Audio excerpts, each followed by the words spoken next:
Hey guys, so in today's video, I want to talk about essentially everything you could want or need to know about the role of angels within the Bible and within the broader context of the world. I'm going to show you how really this concept of the angels ties in with a universal understanding within different religious faiths, and how we can actually understand some of the contradictions that exist between different religions based entirely on a proper understanding of angels. Stay tuned.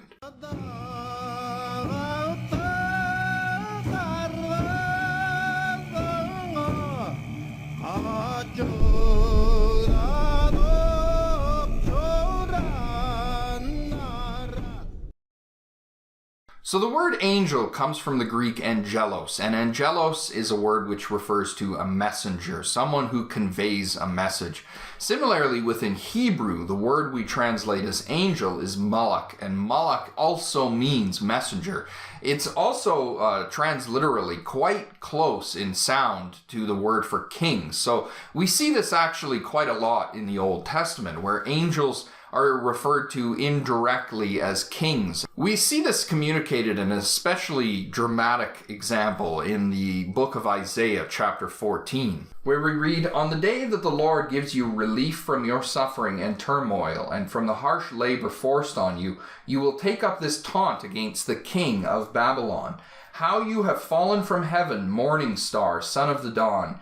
Now, this is a fascinating passage for a number of different reasons, but most especially because it's clear we're not talking about a king, right? Since when did the king of Babylon get thrown down from heaven, right? Well, this is, in the Hebrew, this is taking advantage of the fact that the word Malak and Malak sound exactly the same, or practically the same in the Hebrew, which refers to both an angel or a king.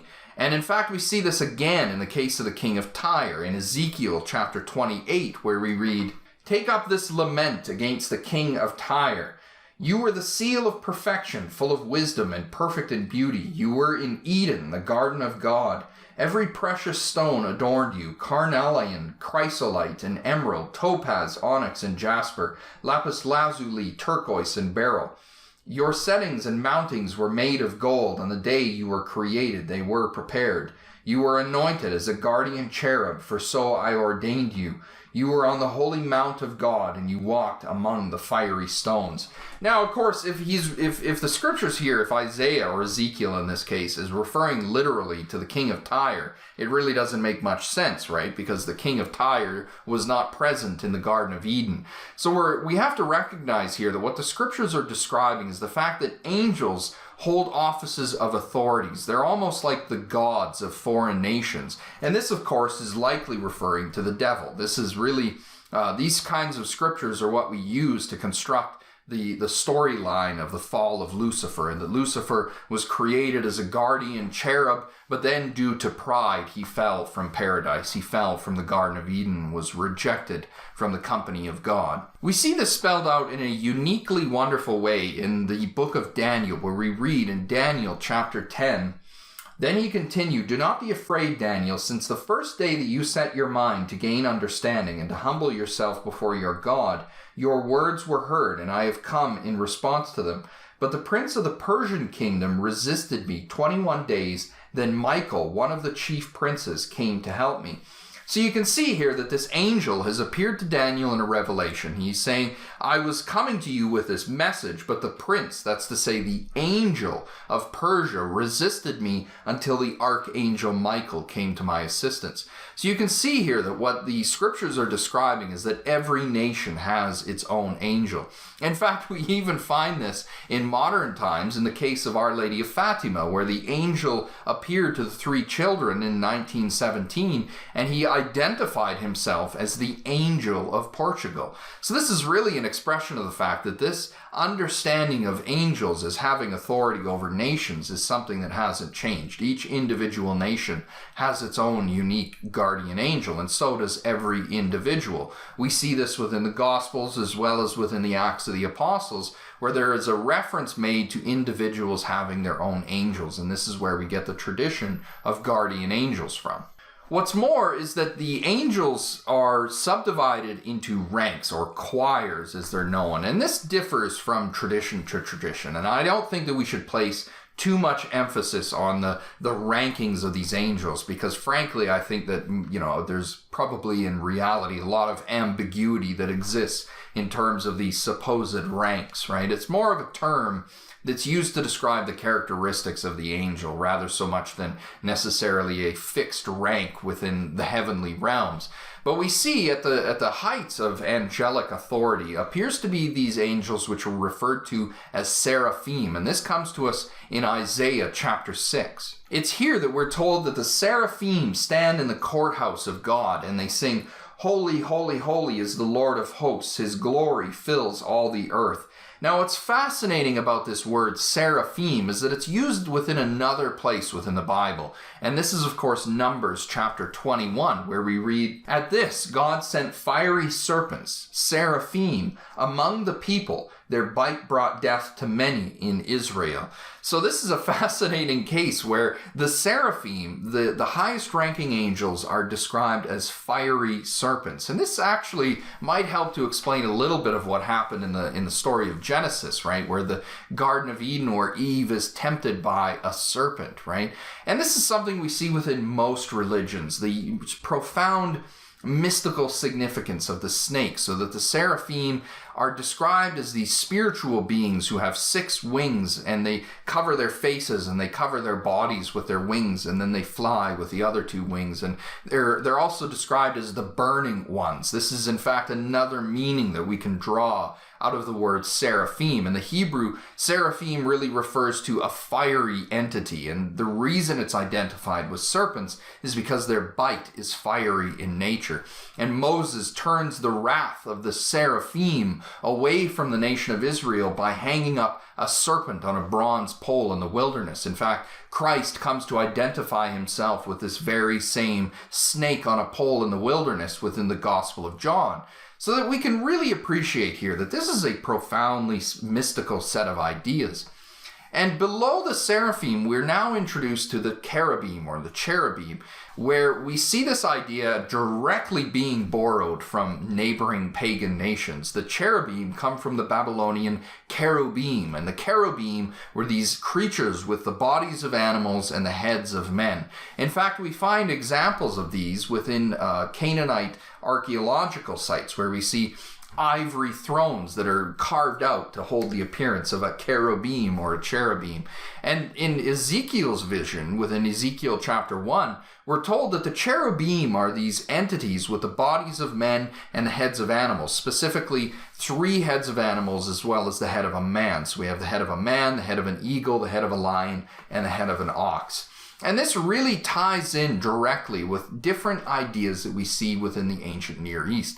These therianthropic creatures, in which they have the bodies of men with the heads of animals, or the bodies of animals with the heads of men.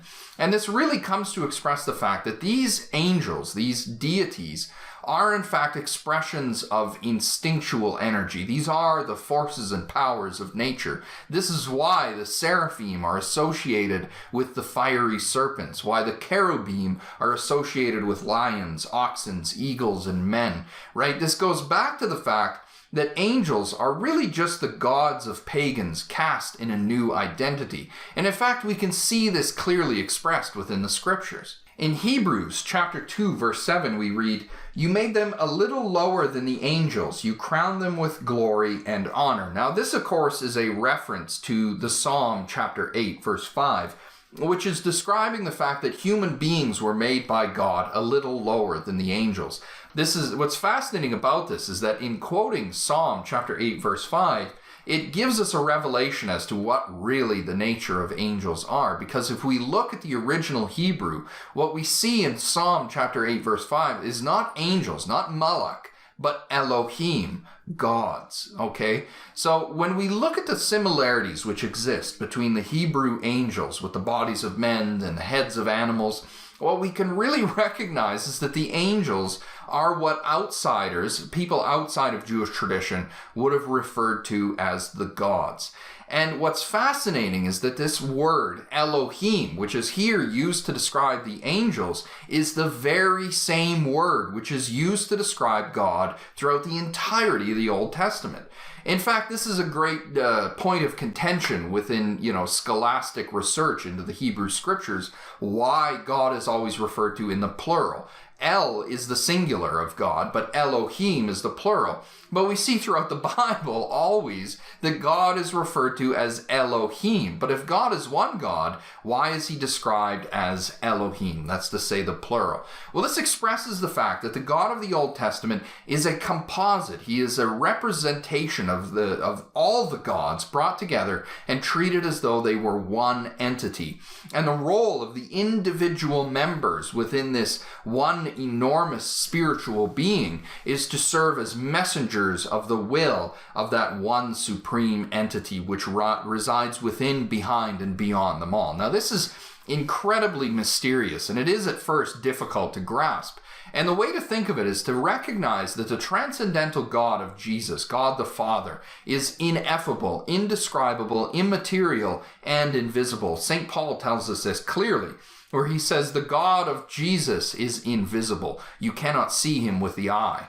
And yet we see throughout the Old Testament many of these instances where God is seen. And it's fascinating, in fact, where many of the prophets or many of the visionaries who see God are surprised about the fact they say, I've seen God and my life has been spared. I've been allowed to see God and yet I have not died, which is rather strange. Why would they keep saying this? Well, it's essential to recognize that what these people were seeing were in fact angels, but they were confusing them, or rather regarding them as being in no way practically dissimilar to the supreme God himself. So that within the Old Testament, there's this strange ambiguity between angels and God. And the angels are separated from God only when we start to get into later tradition. And this is really what I was dealing with in the previous video, where I talk about the fact that the activities even of the devil are not yet discerned from the activity of Yahweh until we get into later tradition, as in fact we see in the book of Job, where Job says the Lord gave and the Lord took away. He doesn't say the Lord gave and the devil took away. So that the activities of angels express the will of God. But what do we know about the characters of these angels, right? What kind of personality do angels have? Well, oddly enough, actually, we gain a lot of insight on this when we look at the traditions of Buddhism, because in the Orient, within India, the gods were referred to as Devas, and they were considered to be the beings responsible for organizing the forces of nature. And in fact, this is a universal theme, and it's something that we also see within Judaism. Within apocryphal texts, we clearly see angels being identified with the sun and the moon and the individual stars, as well as individual forces within nature. So that really the angels are the gods, and these gods or angels are the intelligent beings who are responsible for organizing, orchestrating, and conducting the forces of the natural world. What's fascinating is that when we go over to the traditions of India, we gain a profound insight into the, I guess you could say, the character flaws of angels. And the Buddha tells us that devas, or angels, are really flawed in the sense that they suffer from a tremendous condition of pride. Right? And this is really what earns an individual rebirth into a Deva realm. You see, within Buddhism, it's believed that, in fact, if a person dies in a specific condition, they can, in fact, achieve rebirth as a Deva within a celestial realm. What I find really amusing about this is that for many, many years within Christianity, we said precisely the same thing. Because if you look at older traditions within Christianity, especially around the 1800s, people regularly talk about the souls of dead Christians going up and becoming angels. We say, oh, well, my dead mother is now an angel in heaven, right?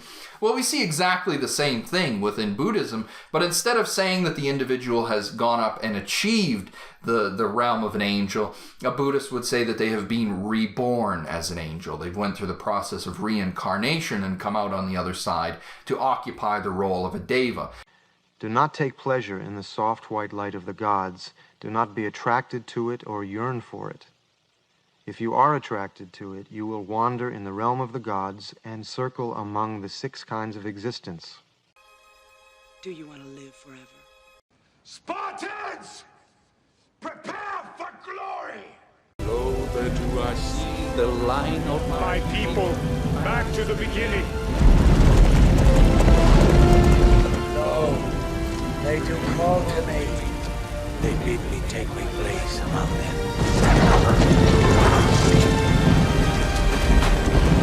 In the halls of Valhalla, Where the brave they live. forever.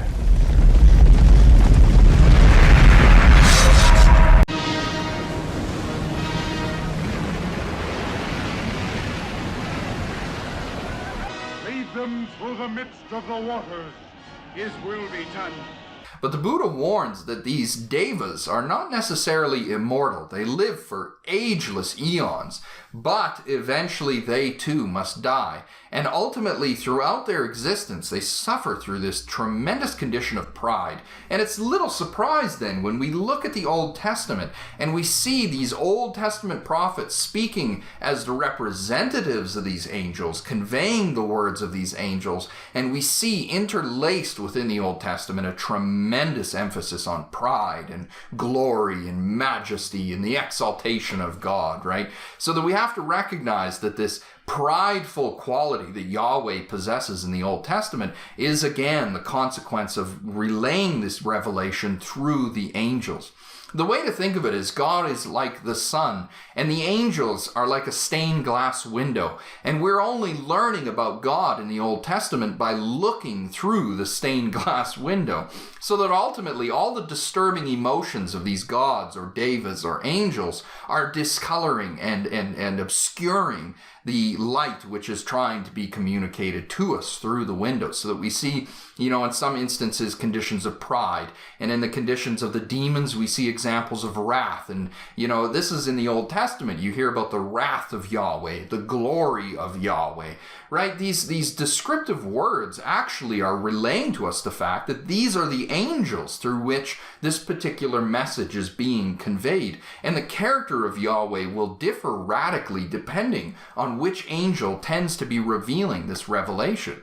And it's fascinating because when we go over to Hinduism, we find exactly the same thing. In fact, we can go so far as to trace out the fact that the Hindus went through precisely the same process that Jews went through in terms of coming into Christianity. Because within Hindu tradition, when we look at the old Hindu traditions, we talk about the Rig Vedas. And within the Rig Vedas, there was a pantheon of gods. And at the top of this pantheon was Indra, the king of the gods, who lived on a mountain. And Indra, as the thunder god, as the king of the gods, presided over this court of lesser gods, and then he was recognized as the supreme deity within this older Vedic tradition within Hinduism. Now, within Vedic tradition, eventually the Hindus recognized that Indra was in fact not the supreme god, that he was more so a representative of the supreme god, or rather a conduit through which the authority of the supreme god was being revealed.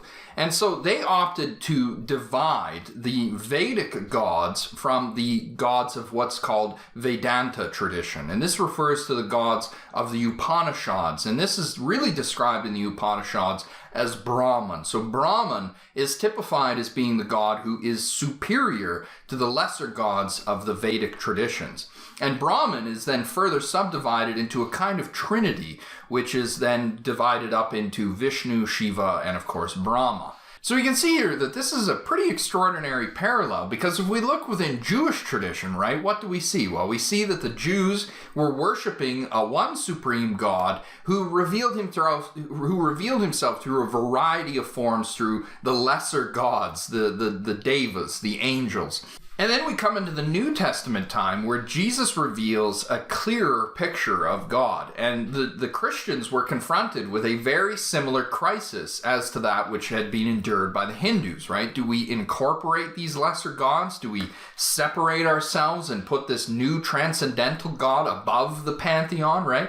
Well, the Christians did very, very similar to the Hindus, but they differed in one important way. They did not separate this sort of pantheon-leading God of the Old Testament from the higher transcendental God that Christ revealed. They said, well, this God is essentially the same as that God, but St. Paul describes for us that the real difference is the means through which the revelation has come. So that the God of the Old Testament was revealed through the angels, whereas the God of the New Testament has been revealed to us now through the person of God's own Son. So you see, it's a clearer window through which we can see the divine reality, and it's no longer being discolored by the qualities of these angels. So we've eliminated the vices of pride and egoism and jealousy and wrath, and we've taken all of those things out, and we've pushed those things aside through what? Through the blood of the cross, which quite literally tore the veil in the temple.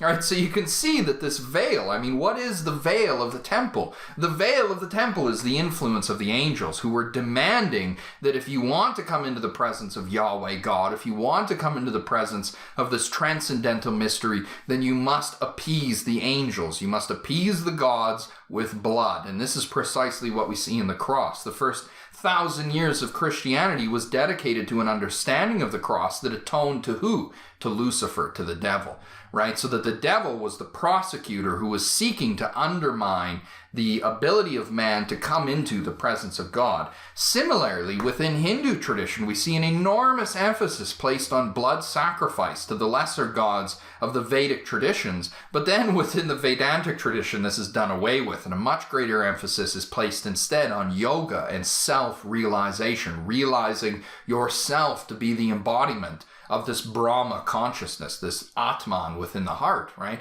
So you can see here that this really traces out for us a kind of pyramid of global religious thinking, right? Where we start out on the level of shamans. And what do shamans do? They enter altered states of consciousness, they go into dreams, and then they have encounters with these spirits, and then they come to embody those spirits. That's to say, they embody the instincts. And the people around the shamans started to worship these deities. They started to worship these spirits as though they were gods. And so the spirits of shamans, once dead, have come up and occupied the role of the gods. And so the people now worship the shamans, right? They worship these dead shamans who are now considered to be the gods. And these are now the angels, right?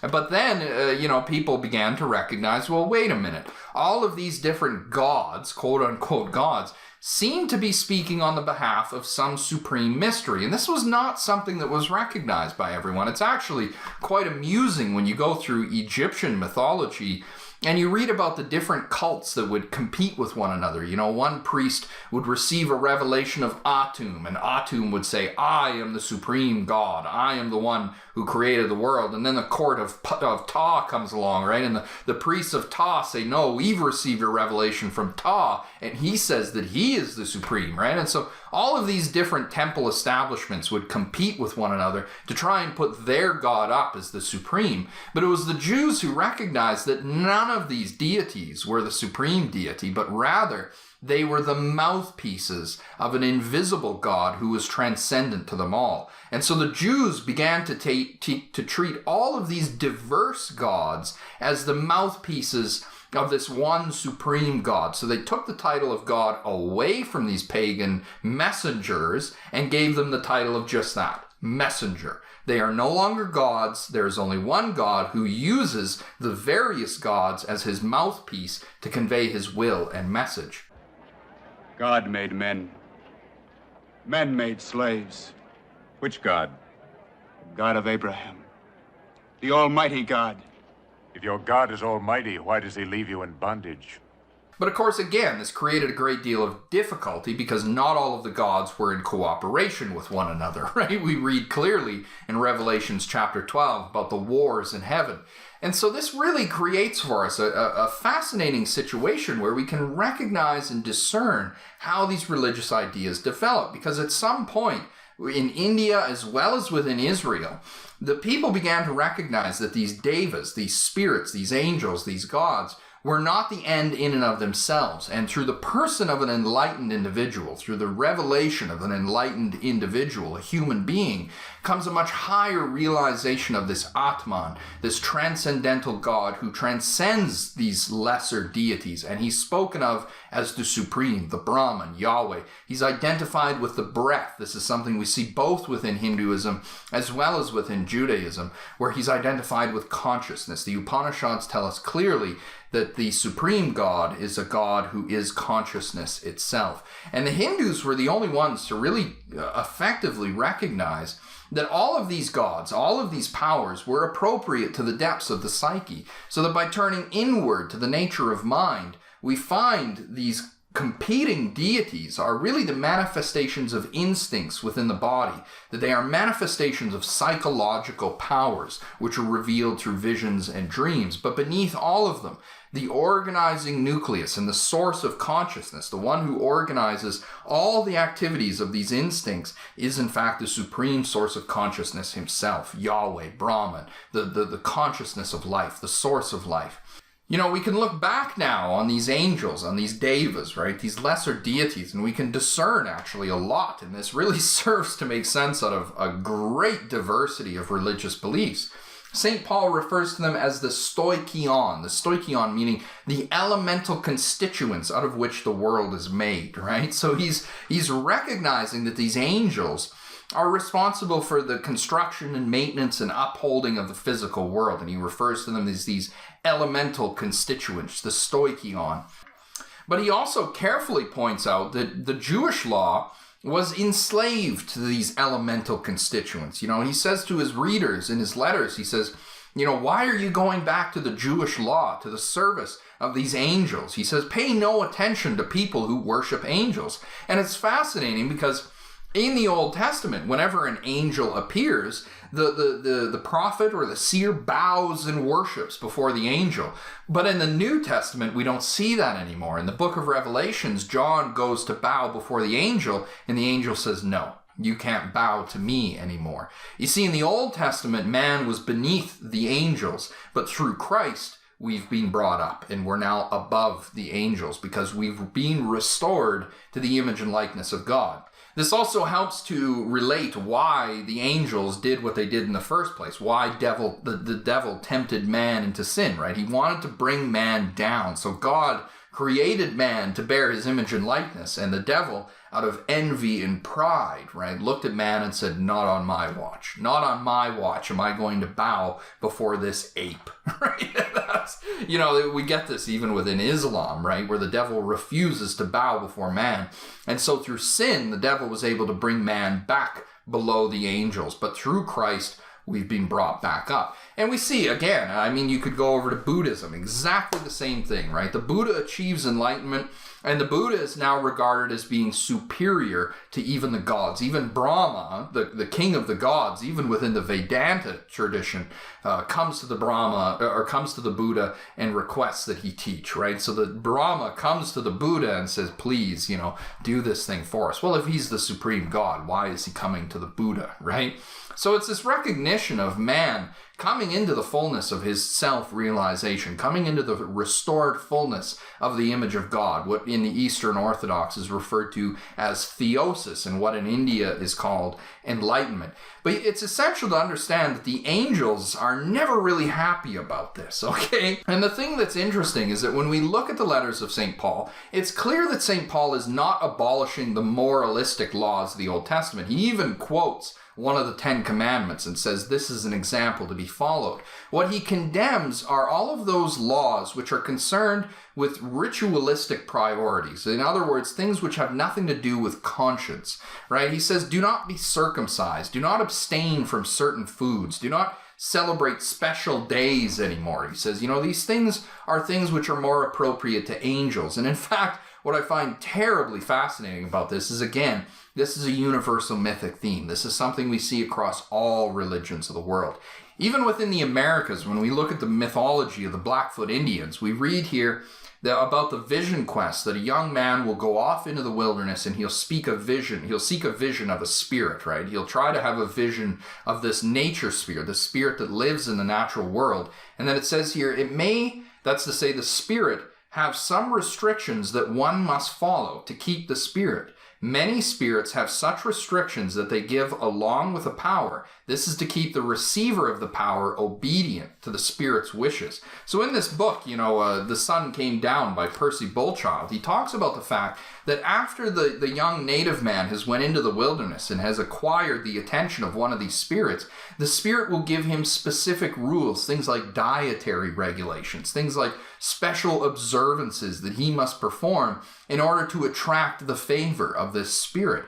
So we can see this is a quality of angels, that angels are always looking for human beings to fulfill strange regulations, things like dietary codes, eating certain foods, abstaining from certain foods, celebrating certain special days, or, adoring special locations on the earth, right? This is the kind of religion that's appropriate to angels, in which Christianity was really in many respects intended to abolish. It was intended to rise above this. Now, I know tradition still entertains many of these things, but it's essential to understand that these things are not intended to appease God so much as they're intended to appease angels. What I find really fascinating about this is that in this you can really see what Islam is all about, right? Islam denies the divinity of Christ, it denies the incarnation of Christ, right? And how was Islam revealed?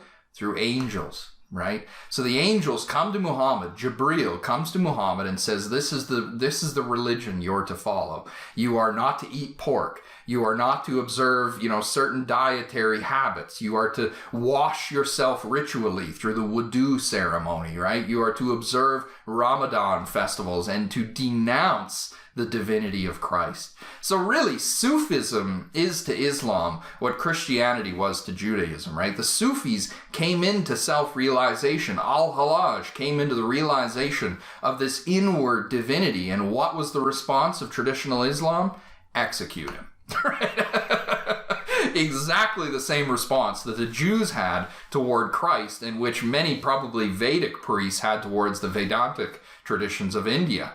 So that we can clearly see that there is this definite evolution of religious ideas, where on the lowest level you have shamans who are inhabiting these spirits of lust, anger, power, ambition, right? Then people rise up, they recognize, no, those are lesser spirits, which we're now going to typify as demons. We're no longer going to worship and adore these spirits, but instead we'll worship and adore the gods, right? But then comes a higher level of realization where, wait a minute, these gods are actually messengers of this invisible supreme reality. And so that comes into Judaism and the higher levels of Hindu tradition. And then comes finally the highest level of realization, where in which people recognize that these devas are really not devas at all, and that in fact all of these things are referring to this inner spiritual reality, the very height of which is the self-realization of one's own image and likeness in the person of God, so that we are made in the image of God and intended to achieve self-realization and enlightenment. So we see this process within Judaism, we see it within Hinduism, and we see it within India. And this is a universal form of religious faith, right? So that we have to recognize that any religion that is occupying these lower rungs, right, that's concerned with things like dietary regulations or observing special festivals, I mean, these things are only intended to appease angels, and it's not going to bring us into the realization of God. It can bring supernatural powers. It can bring prophecy and things of this kind, but it's essential to understand that our ultimate salvation rests upon realizing the Christ-like, Buddha-like, Krishna-like nature that dwells within the heart. And this was recognized by the Christians, by the Sufis, by the Vedantic traditions of India, as well as by the Buddhists. And all of those religions really put less and less emphasis on these sacrifices and dietary codes and things of this kind, right? They recognize these things are really not in service to God so much as they're in service to God's servants. And that's why the prophets of the New Testament do not bow to angels. And it also explains why the God of the Old Testament is so seemingly childish and cruel compared to the God of the New Testament. And as always, thanks for watching.